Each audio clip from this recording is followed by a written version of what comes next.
Ya, pertanyaan saya ada hubungannya dengan tema sebelumnya, Pak Oke. Ustadzuddin. Mm. Jadi panggilan Allah itu kan ada tiga ya, Ustadz. Ya, betul. Yang pertama dipanggil untuk sholat yaitu adzan. Mm-mm. Kemudian yang kedua itu dipanggil ke Baitullah. Dan yang Ya, ketiga kita dipanggil selamanya atau kembali, iya, yaitu betul. bisa Mm. diartikan meninggal dunia. Betul ya Pak Ustadz ya? Ya, Kalau betul. mungkin saya Mm. ada yang kurang tepat diluruskan Oke, Ustadz. siap. Mm. Nah, pertanyaannya yang kedua Ustadz, itu Ya, panggilan ke Baitullah. Hukumnya gimana? Sama atau berbeda antara haji dan umroh? Kan sama-sama ke mm. Baitullah. Ya, Ustadz. oke. Mm. Nah, itu Baik. pertanyaan yang Mm. pertama Ustadz ya. Oke, siap. Kemudian yang pertanyaan kedua, eh, tadi kan dijelaskan untuk bekal itu kan ada empat. Yang pertama itu yakin, Mm. kemudian takwa, Ya. dan ketiga ilmu. Nah, yang saya tanyakan ini ilmu. Mm. Ketika kita mendaftar ke biro, apakah semua biro itu mengakomodir ilmu-ilmu ketika kita mau berangkat ke Baitullah? Mungkin itu Oke. dulu, Ustadz Mm. Udin. Terima kasih. Oke. Wassalamualaikum warahmatullahi wabarakatuh. Waalaikumsalam warahmatullahi wabarakatuh. Yang pertama, ya, terkait dengan umroh dan haji di pekan kemarin sudah kita sampaikan bahwa secara hukum sebenarnya umroh dan haji itu adalah sama-sama wajib ya. Manis tatoa yaitu adalah bagi yang berusaha mampu. Ya, jadi bukan hanya saja mampu tapi berusaha untuk mampu, berusaha untuk dirinya bisa hadir di Baitullah tadi dengan bekal-bekal. Nah, Imam Syafi'i ketika itu menyampaikan bahwa yang pertama dasarnya adalah di surat Al-Baqarah ayat 96 yang sudah kita sampaikan ya di pekan kemarin, bahwa sempurnakanlah ibadah haji dan umrohmu ya. Wa atimul hajja wal umrata lillah. Sempurnakanlah haji dan umrohmu karena Allah. Maka ini merupakan kata sambung dan. Jadi haji dan umroh tidak dipisah ya, tetapi dijadikan satu, berarti adalah sejajar. Kemudian yang kedua, Nabi itu melakukan umroh 3 kali terlebih dahulu sebelum mengerjakan ibadah haji, ya, yaitu pada tahun ke-6 Hijriah, pada tahun ke-7, pada tahun ke-8, ya, beliau melakukan umroh, ya. Meskipun di tahun ke-6 Nabi dan juga rombongan dicegat oleh orang Quraisy tidak bisa masuk ke Mekah karena dihalangi ya, sehingga disitulah kemudian terjadi perjanjian Hudaybiyah ya, karena dicegah di Hudaybiyah. Kemudian untuk menyelesaikan atau menyempurnakan umrohnya maka Nabi memerintahkan untuk menyembelih untanya mereka. Lalu kemudian tahun ke-9 Nabi tidak berangkat karena mendapatkan banyak tamu hadir ya, banyak yang berbaiat kepada Nabi masuk Islam di tahun ke-9 Hijriah. Lalu kemudian di tahun ke-10 Hijriahnya Nabi mengajak banyak masyarakat, banyak muslim untuk bisa berangkat ke Baitullah ya. Lalu kemudian di tahun ke-10 itu disebutkan juga oleh Umar bahwa Nabi itu sebelum melakukan ibadah haji, sebelum ritual haji, beliau melakukan umroh terlebih dahulu. Jadi Nabi itu umrohnya 4 kali, ya 3 kali sendirian, yang satu berdampingan dengan haji. Jadi umroh dulu baru kemudian haji. Ini kalau di Indonesia disebut sebagai haji tamato ya. Jadi seperti itu. Jadi itu dasar antara umroh dan haji. Kenapa kemudian umroh juga merupakan dasar wajib ya, seperti itu. Lalu kemudian bekal yang terkait dengan bekal ilmu tadi, apakah kemudian semua biro memfasilitasi pada calon jamaahnya terkait dengan ilmu ini? Ya, kami terus terang tidak bisa kemudian menilai hanya sekedar dari luar saja apa kemudian mereka membekali dengan ilmu atau tidak ya. Maka silahkan ditanyakan ke masing-masing biro, ditanyakan ke beberapa lembaga tadi, beberapa biro silahkan minta brosurnya ya ditanya, dicek ya, apakah kemudian ada pendampingan secara ilmu ataupun tidak ya. Kalau di tempat kami insya Allah ya, kita ada namanya workshop ya. Workshop 99 hari menuju Baitullah yang tujuannya adalah memberikan pemahaman bahwa untuk menuju Baitullah itu bukan melulu perkara uang ya, tetapi perkara dengan panggilan Allah. Lalu kemudian kita sambung dengan kelas ya, kelas 99 hari menuju Baitullah, ada 11 materi yang kami sampaikan. Lalu kemudian masuk ketika mereka sudah lulus daripada kelas, mereka bisa berangkat ke Baitullah dalam waktu 99 hari atau 3 bulan, mereka masuk dalam kelas manasik. Kelas manasik kita ada 8 kali pertemuan, termasuk salah satunya adalah praktek untuk melakukan ritual umroh ataupun haji tersebut. Lalu kemudian ada lagi materi selama perjalanan di Baitullah ya, mulai dari berangkat sebelum pemberangkatan sampai nanti di Baitullah betul-betul dioptimalisasi ibadahnya, ada berapa materi-materi pendamping sampai nanti pulang lagi ke tanah air. Lalu kemudian tidak sampai di situ, kami masih ada namanya kelas alumni ya.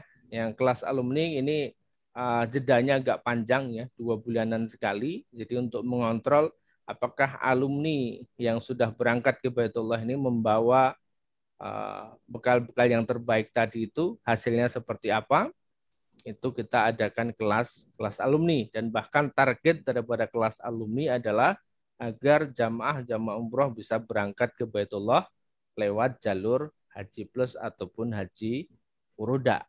Insya Allah seperti itu. Nah, untuk yang lain silahkan monggo ditanyakan masing-masing. Tentu masing-masing biro, masing-masing travel punya cara sendiri ya untuk menyampaikan dalam ilmu-ilmunya tersebut. Demikian Pak Bayu, insya Allah.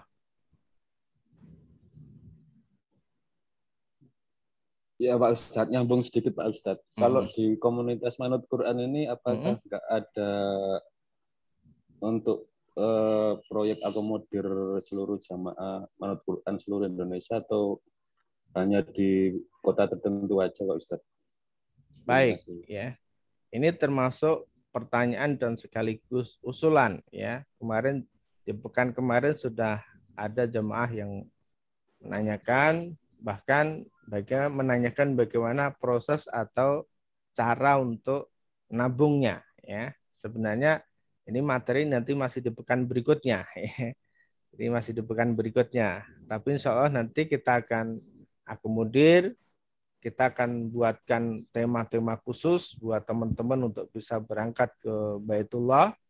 Bagaimana teman-teman bisa merevisi proposal kehidupannya, diajukan kepada Allah Subhanahu wa taala dan menjadi kunci pembuka kebaikan dan juga gembok penutup keburukan. Sehingga teman-teman berangkat ke Baitullah itu tidak sia-sia. Masuk bayar mahal-mahal, pulang tidak ada bekasnya, kan begitu ya. Harus ada bekasnya, harus ada asarnya, harus ada kebaikan lebih yang bisa kita berikan kepada umat ini sebelum setelah teman-teman berangkat ke Baitullah, setelah pulang dari Baitullah. Harus ada proyek-proyek besar ya.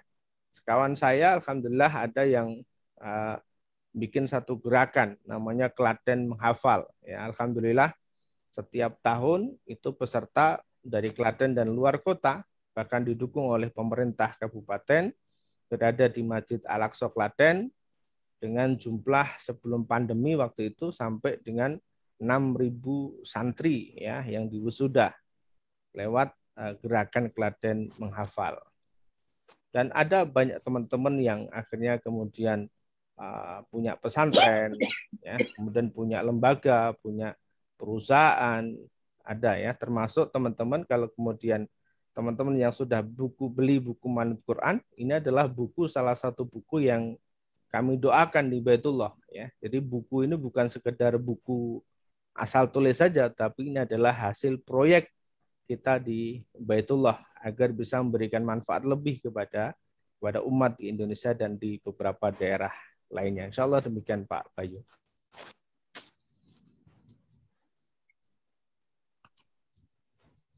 Baik, bisa dipahami Pak Bayu ya.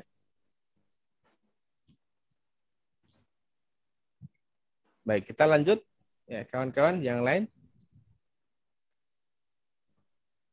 10 enggak apa-apa, kita mundur. Assalamualaikum Pak Ustadz. Waalaikumsalam warahmatullahi wabarakatuh. Ini siapa ini?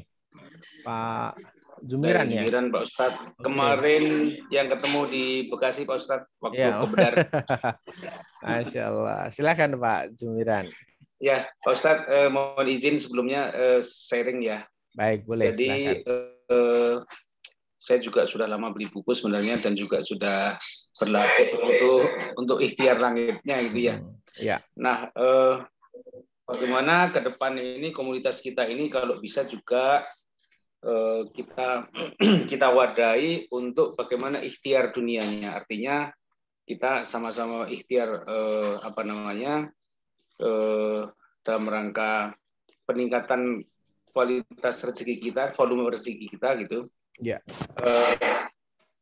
Supaya ada percepatan dari sisi upaya kita juga gitu. Maksudnya kalau saya yakin ini kan Bapak Ibu sekalian punya usaha yang berbeda-beda gitu kan.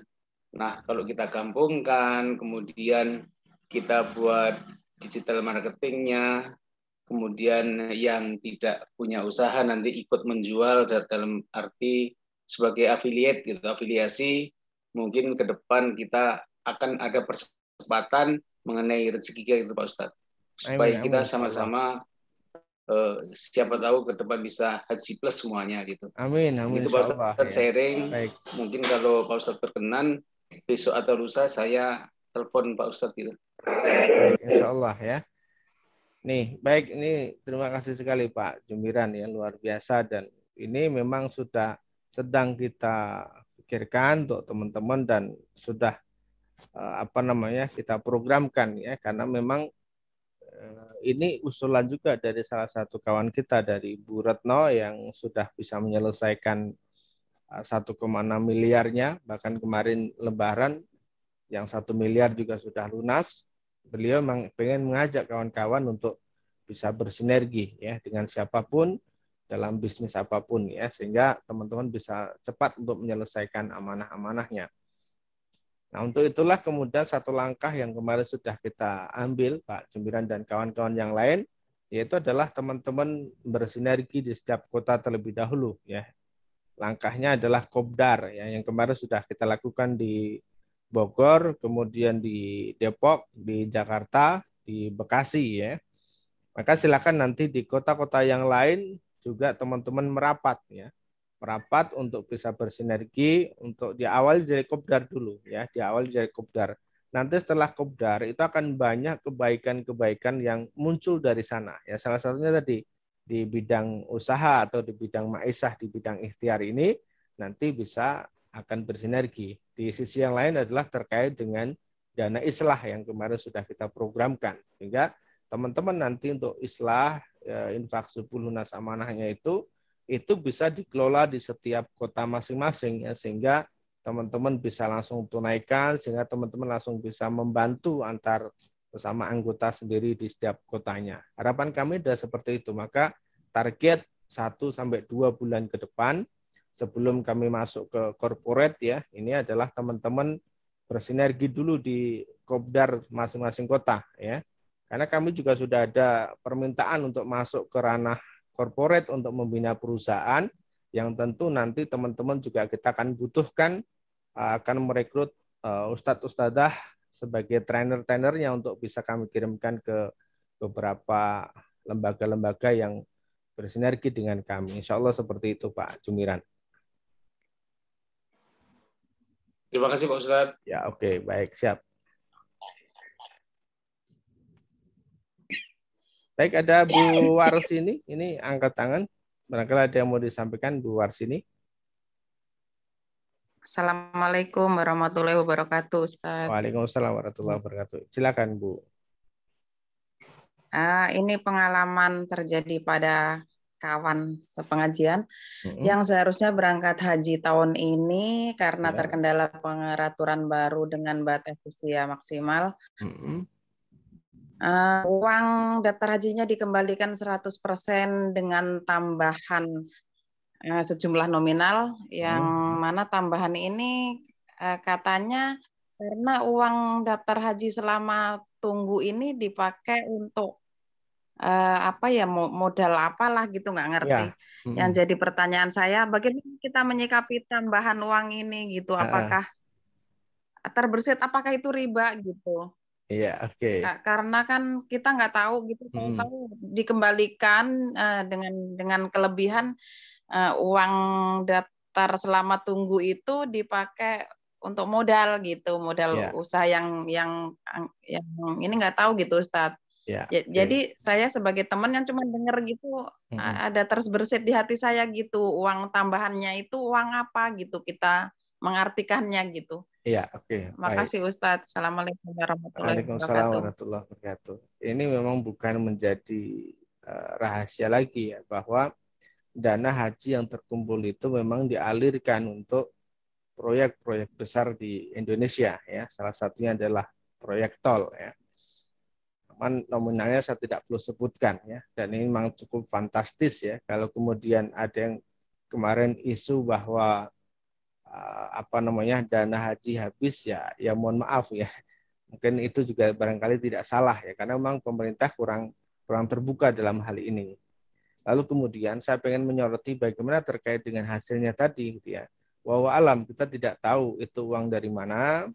Kemudian ketika diberikan dan kemudian ada penjelasan dan ketika penjelasan itu bisa masuk akal ya silahkan, monggo ya diterima, diperbolehkan, atau mungkin barangkali bisa dialihkan ke yang lain ya. Sekali lagi, ketika masih ragu bisa disumbangkan dalam bentuk bangunan, dalam bentuk benda ya.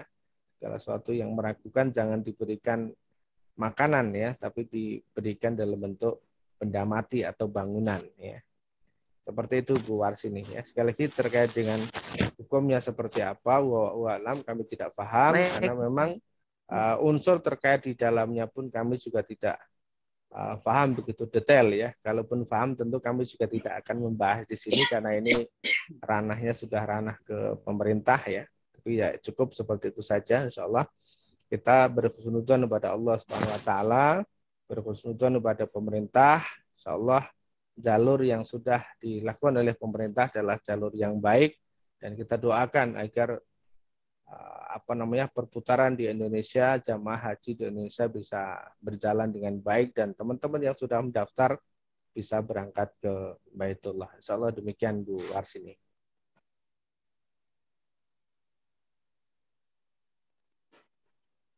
Baik ya.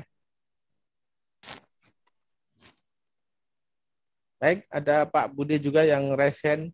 Barangkali ada yang mau disampaikan Pak Budi.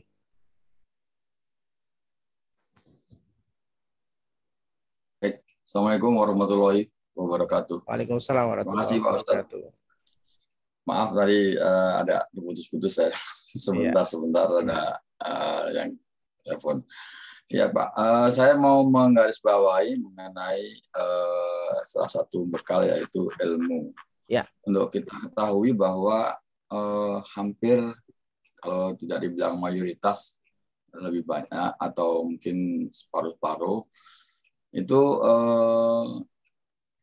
ada ke-6 persyaratan, yaitu pertama fikih, kemudian dalil, ayat-ayat, kemudian mengetahui keutamaan, mengetahui keajaiban, mengetahui optimalisasi ibadah di Baitullah, kemudian amalan-amalan. Apakah dengan tidak mengetahui atau tidak mempunyai bekal ilmu dari ke-6 ini kita dianggap merugi, atau itu hanya jalan-jalan aja seperti piknik aja gitu kan? Iya. Jadi ini satu hal yang harus dipahami oleh teman-teman juga, saudara-saudara kita, bahwa sebaiknya ini harus benar-benar dipahami agar supaya yang tadi yang saya katakan, apakah ini merugi atau tidak, itu walau menjawab bahwa karena di atas sudah ada niatan. Yang niat itu apakah itu menutup semuanya atau masih ada yang tersisa gitu. Pak Ustadz, monggo. Ya, Terima oke. kasih. Assalamualaikum Baik, warahmatullahi wabarakatuh. Waalaikumsalam warahmatullahi wabarakatuh. Ini pertanyaan yang menarik sekali. Kalau kemudian pertanyaannya adalah apakah merugi? Tentu merugi, ya. Tapi merugi dalam artian bahwa tidak bisa mengoptimalkan ibadah di Baitullah, ya. Jadi begini kawan-kawan. Setiap tadi kita ambil contoh dari sholat saja. Sholat kita bisa sholat wajib ya, sholat wajib 1 kali di Baitullah bareng dengan imam, maka itu kalau kemudian kita hitung, karena bandingannya kan 100.000.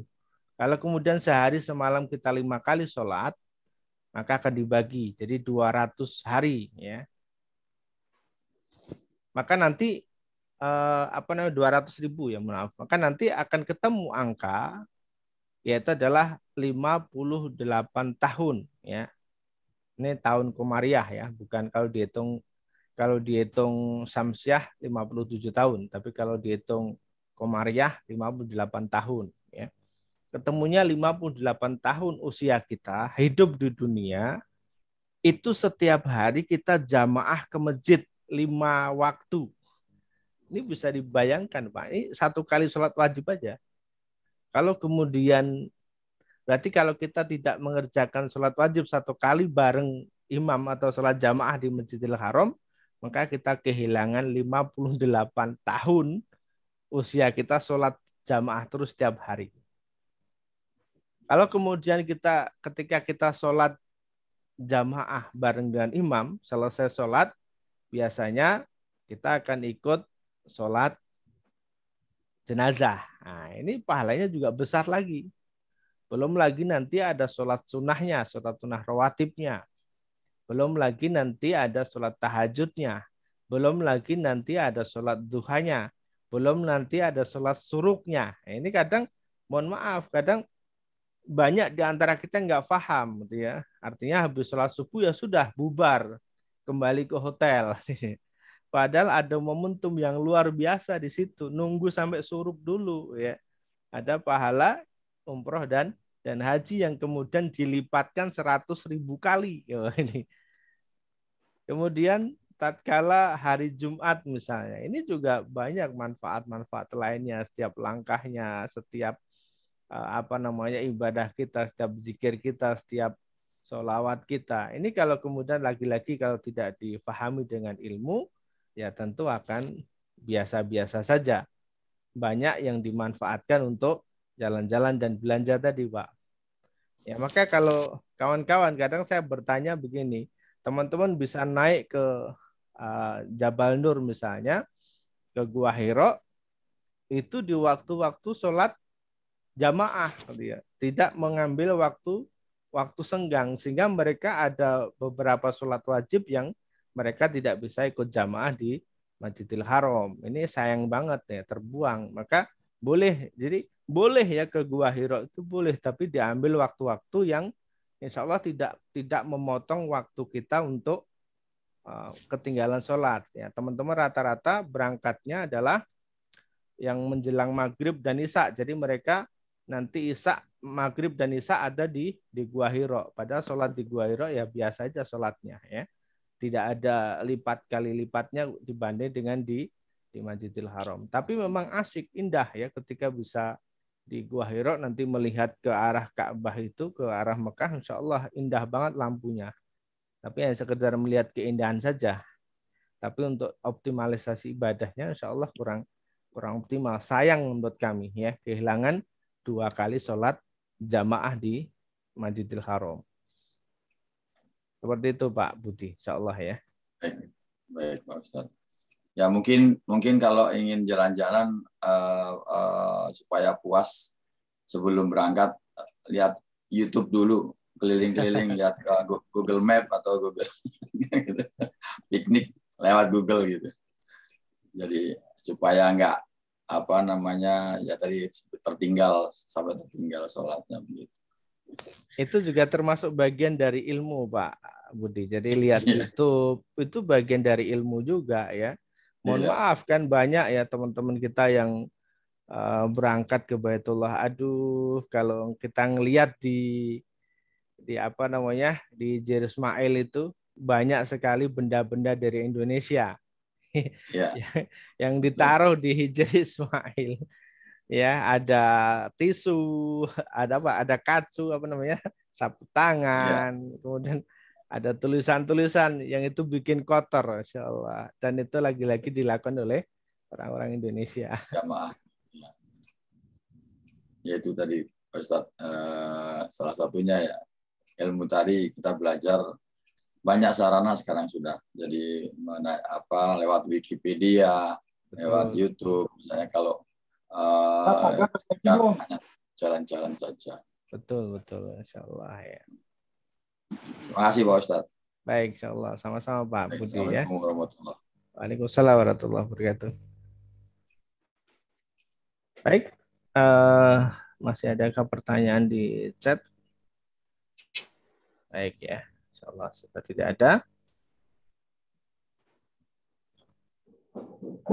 Baik ya, kita cukupkan dan Insya Allah kita akan sambung di pekan berikutnya, teman-teman. Nanti terkait dengan proses penabungan untuk kita bisa berangkat ke Baitullah nanti akan diinfokan berikutnya ya. Tidak bisa malam hari ini karena Gus Wi juga berhalangan untuk bisa hadir mendampingi kita pada malam hari ini. Ada satu informasi yang perlu kami sampaikan bahwa insya Allah tanggal 17 Juli kita akan ada Kopdar Manut Quran di Surabaya ya. Silakan nanti teman-teman di Surabaya dan sekitarnya boleh merapat, dan beberapa kota-kota yang lain silahkan boleh ya, yang bersedia menjadi panitia atau menjadi IO-nya boleh ya, sampaikan ke kami, nanti kita akan atur jadwalnya ya teman-teman. Insya Allah kita akan bergabung, kita akan berdiskusi, sharing bareng-bareng dan memecahkan segala problematika kita itu bersama-sama. Kalau kemudian sendirian tentu kita akan merasa berat, tapi kalau bersama-sama insya Allah akan menjadi lebih ringan lagi. Demikian Bapak Ibu, jamaah sekalian, Ustadz Ustadzah, mari kita tutup kajian kita pada malam hari ini dengan bacaan hamdalah dan doa kafaraah majelis. Alhamdulillahirabbil alamin. Alhamdulillah. Asyhadu alla ilaha illa anta astaghfiruka wa atubu ilaik. Bapak Ibu, kawan-kawan, banyak salah, banyak khilaf, mohon untuk dimaafkan. Assalamualaikum warahmatullahi wabarakatuh. Waalaikumsalam warahmatullahi wabarakatuh.